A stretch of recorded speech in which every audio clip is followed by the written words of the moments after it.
winner was inaugurated and took office. That is what the United States of America is all about. That is what democracy is all about. But today, under Donald Trump, we have a president who has little respect for our Constitution or the rule of law. Today, that peaceful transition of power, the bedrock of American democracy, is being threatened like never before. I am not in the habit of quoting former President Ronald Reagan, but I think something that he said in his first inaugural address makes the point about how important, how precious is this part of our heritage. And I quote Ronald Reagan, "The orderly transfer of authority, as called for in the Constitution, routinely takes place as it has for almost 2 centuries, and few of us stop to think how unique we really are. In the eyes of many in the world, this every 4-year ceremony we accept as normal is nothing less than a miracle," end of quote. Protecting this orderly transfer of authority, as President Reagan characterized it, this miracle is absolutely essential if we together, all of us, Republicans, Democrats, Independents, want to keep faith with the American ideals we hold so dear and with the sacrifices that so many made in order to protect our democracy.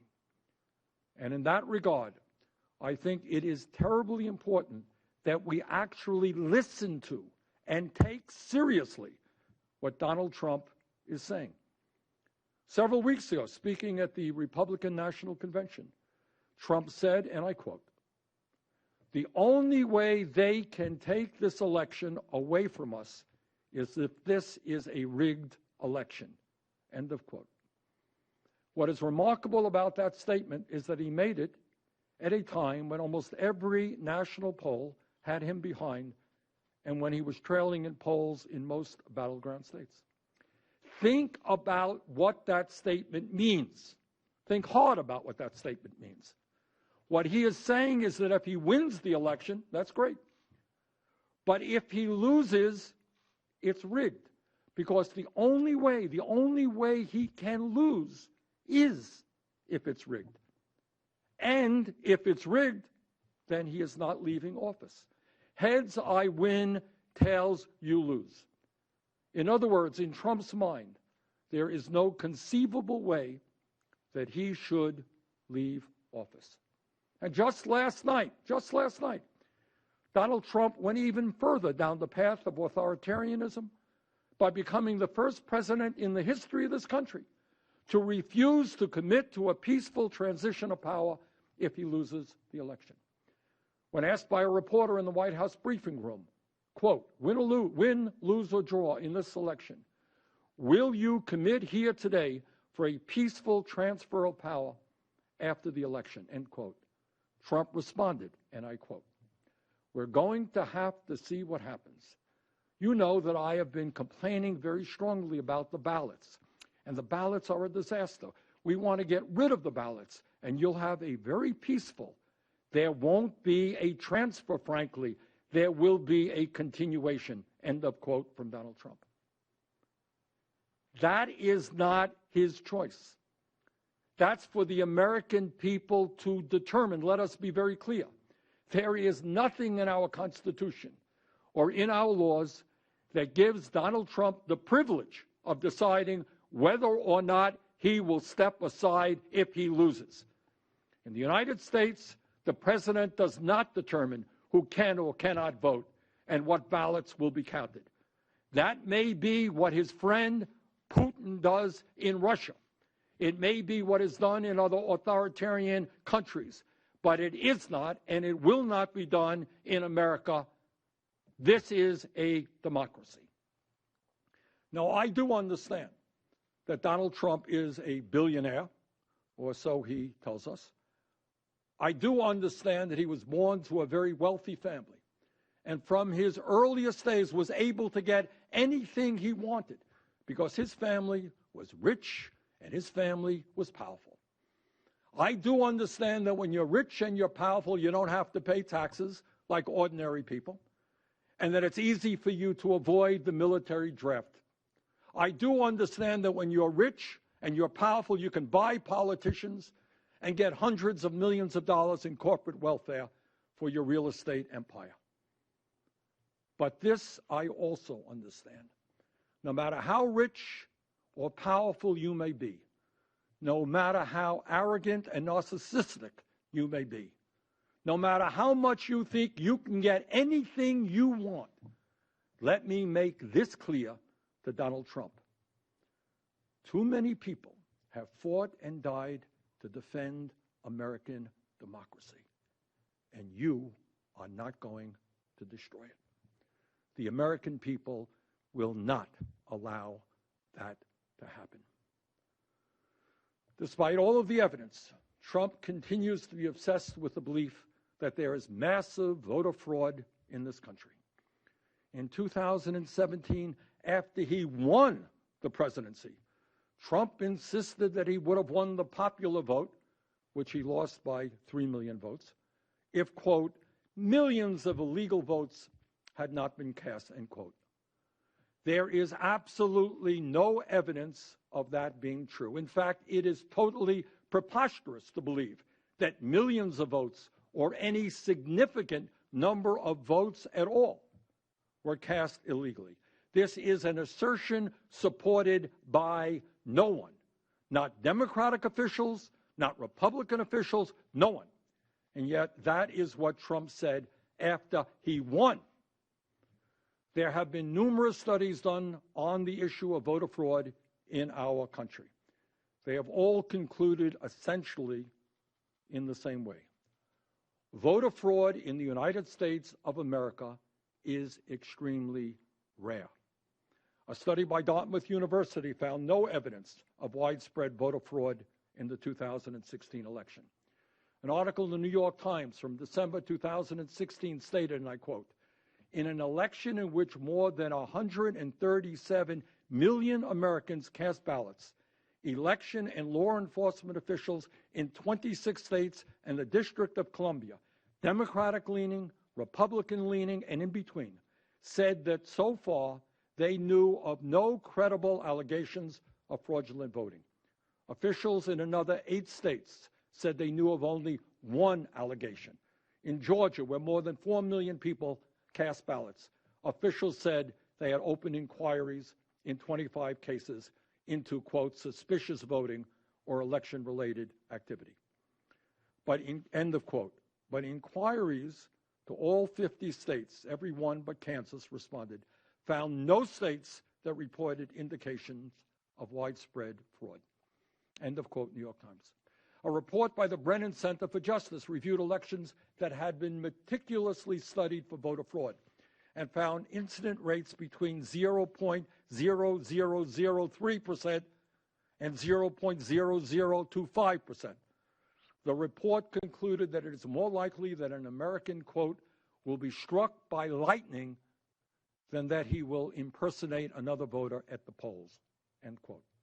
Even the conservative Heritage Foundation, which maintains a database on election fraud, could only find 143 criminal convictions of mail-in voter fraud out of 250 million mail-in votes cast over the past 20 years, a rate of 0.00006%. But you don't have to trust me on this issue.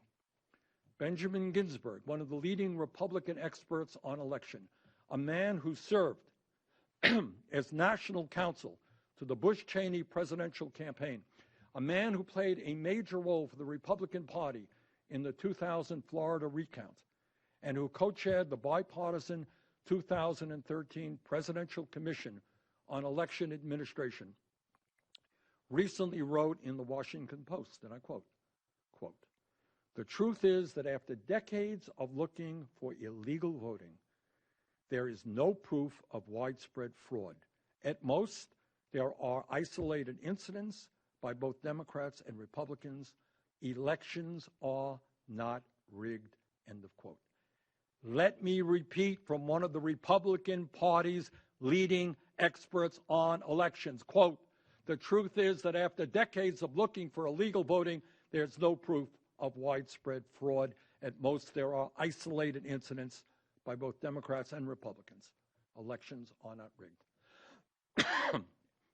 And even if the statement of Mr. Ginsburg is not good enough for you, here is what the Trump administration's own Voting Integrity Commission reported. According to an analysis of administration documents by the Associated Press, Trump's commission uncovered, quote, "no evidence to support claims of widespread voter fraud," end quote. And they disbanded in 2018. Even Republican Senate Majority Leader Mitch McConnell tamped down concerns about mail-in ballots last month, saying, and I quote, "many parts of our country vote by mail. Oregon, Washington, and Colorado have voted by mail for years," end of quote. And yet, we have a president today who calls mail-in ballots a hoax and a scam. Trump's strategy to delegitimize this election and to stay in office if he loses is not complicated. Finding himself behind in many polls, he is attempting massive voter suppression. He and his Republican colleagues are doing everything they can to make it harder and harder for people to vote. In addition, he is sowing the seeds of chaos, confusion, and conspiracy theories by casting doubt on the integrity of this election, and if he loses, justifying why he should remain in office. In an interview with Chris Wallace on Fox News, Trump refused to say that he would leave office if he lost. Asked to give a direct answer on whether he would accept the election results, Trump refused. He said, quote, "I have to see. No, I'm not going to just say yes. I'm not going to say no. And I didn't last time either," end of quote. That's pretty much what he said yesterday. In the middle of a pandemic, Donald Trump made clear that he wants to defund the Postal Service in order to limit the use of mail-in ballots.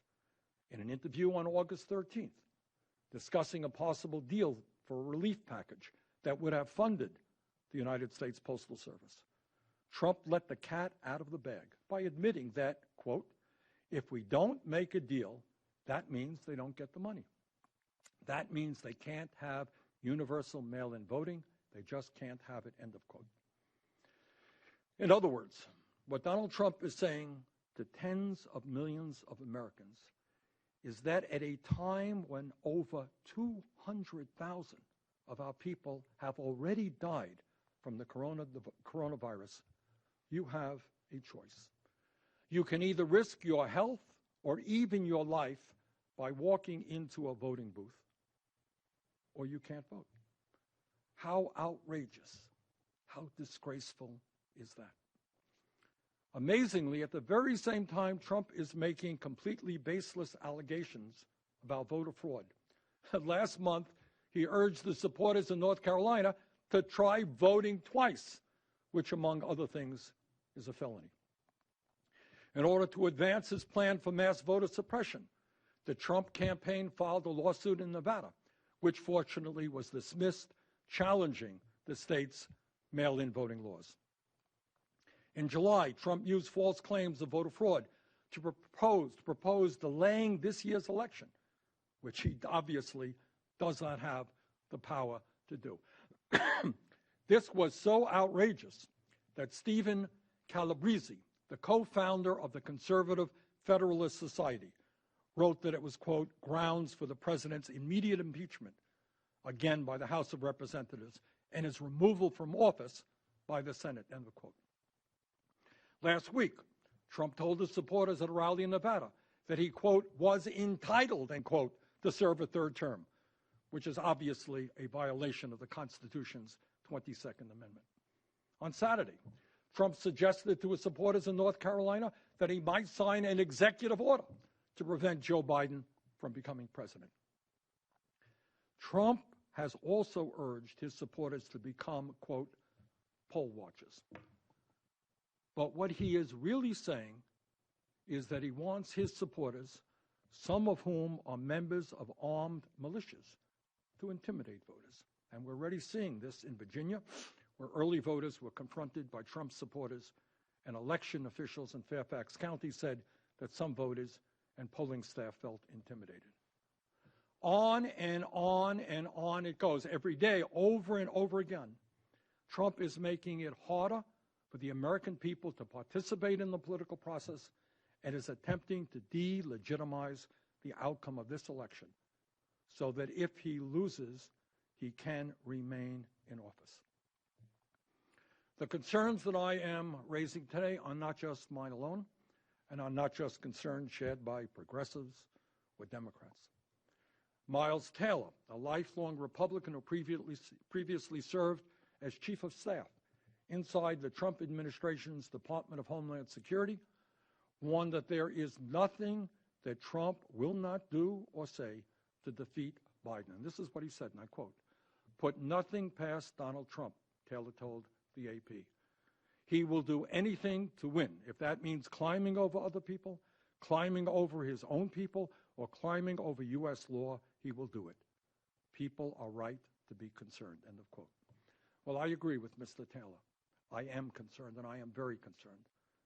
Last week, my former Senate colleague, Dan Coates, Trump's own former director of national intelligence, published a piece in the New York Times calling for a high-level, bipartisan and nonpartisan commission to oversee the election to reassure all Americans that it has been carried out fairly. Coates wrote, and I quote, "The most urgent task American leaders face is to ensure that the election results are accepted as legitimate. Electoral legitimacy is the essential linchpin of our entire political culture.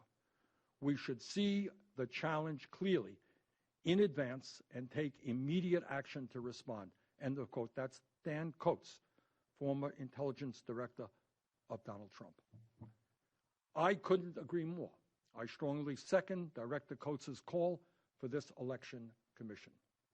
Last week as well, Democratic Minority Leader Chuck Schumer and I sent a letter to Senator McConnell urging him to hold hearings on the issue of election and post-election security. Senator Schumer and I stated, quote, "We would like to hear from the most knowledgeable people in the country as to how we can do everything possible to make sure that the election and the period afterward is secure and peaceful," end of quote. Majority Leader McConnell, please respond to that letter. Please establish that bipartisan committee. And today I call on every elected official in America, whether they be Republican, Democrat, or Independent, to vigorously oppose voter suppression and voter intimidation, to make sure that every vote is counted and that no one is declared the winner until those votes are counted. And to my Republican colleagues in the Congress, please do not continue to tell the American people how much you love America if at this critical moment you are not prepared to stand up to defend American democracy and our way of life. Stop the hypocrisy. Now, with or without Donald Trump, this election is unique in American history because it is taking place during a pandemic and a public health crisis. As a result, states all over America are taking the appropriate steps to ensure more Americans can safely vote by mail in their own homes instead of risking their health or their lives to vote in person. The result is that this election will see, by far, the largest number of mail-in ballots ever. And let's be clear, despite what Donald Trump says, voting by mail is not a new or dangerous idea. Colorado, Hawaii, Oregon, Washington, and Utah conduct their elections almost entirely by mail. California, Nevada, New Jersey, District of Columbia, my own state of Vermont, have pledged to mail ballots to all registered voters for the upcoming election. And many other states are making it easier, for obvious reasons, to vote by mail. Trump himself, as well as members of his administration, have repeatedly voted by mail. Members of the United States military have regularly voted by mail since the 1800s. Given the significant increase in mail-in ballots, why, you might ask, are Trump and his allies trying to attack the integrity of our vote-by-mail system? And the answer is pretty simple. A number of studies have shown that for whatever reasons, Republicans are more likely to vote in person, while Democrats are more likely to use mail-in ballots. In fact, one poll found that only about a quarter of Biden supporters would vote in person on Election Day, while some 2/3 of Trump voters plan to vote in person. In other words, if Trump can undermine people's confidence in the validity of votes cast by mail, he will be calling into question the validity of votes that may overwhelmingly support Joe Biden. Let us consider the following scenario, a scenario which I hope very much never takes place. On election night, Trump is ahead in many battleground states based on the votes of those who voted in person on Election Day. All across the television screens, people see Trump ahead before they turn in for the night. But as more and more mail-in ballots are counted, Trump's lead falls. Trump then announces, with no proof, that there has been massive mail-in ballot fraud and that these votes should not be counted, and that he has won the election.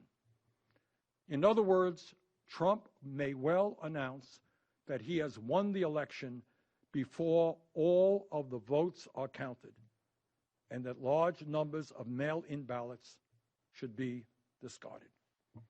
Furthermore, in states where Republicans control the legislature, it is possible that the election results will be ignored because of false accusations of voter fraud, and that the legislature itself will use its power to appoint electors pledged to vote for Trump, overriding the will of the people.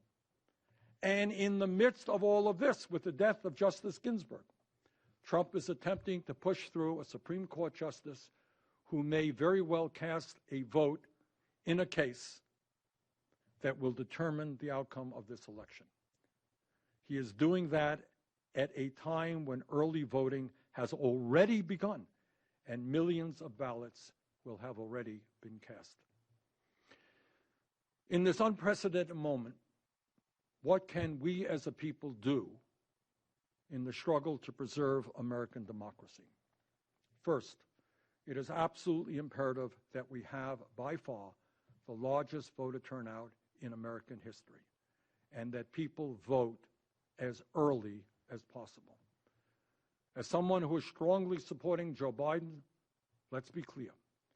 A landslide victory for Biden will make it virtually impossible for Trump to deny the results and is our best means for defending democracy. Second, with the pandemic and a massive increase in mail-in voting, state legislatures must take immediate action now, to allow mail-in votes to be counted before Election Day as they come in. In fact, 32 states allow for the counting or processing of absentee ballots, verifying signatures, for example, before Election Day. All states should do the same. The faster all ballots are counted, the less window there is for chaos and conspiracy theories. Third, the news media needs to prepare the American people to understand there is no longer a single Election Day and that it is very possible that we may not know the results on November 3rd.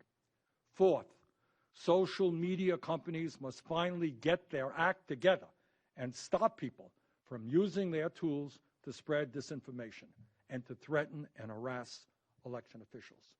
Fifth, in the Congress and in state legislatures, hearings must be held as soon as possible to explain to the public how the Election Day process and the days that follow will be handled. As we count every vote and prevent voter intimidation, everything possible must be done to prevent chaos, disinformation, and yes, even violence. Lastly, and most importantly, the American people, no matter what their political view, must make it clear that American democracy will not be destroyed. Our country, from its inception and through the sacrifices of millions, has been a model to the world with regard to representative government.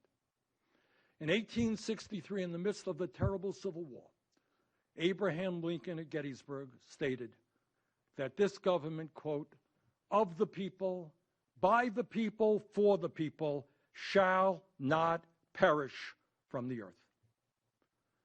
That was true then. That is true today. Regardless of what Donald Trump wants, the American people will preserve democracy in our country. Thank you all very much.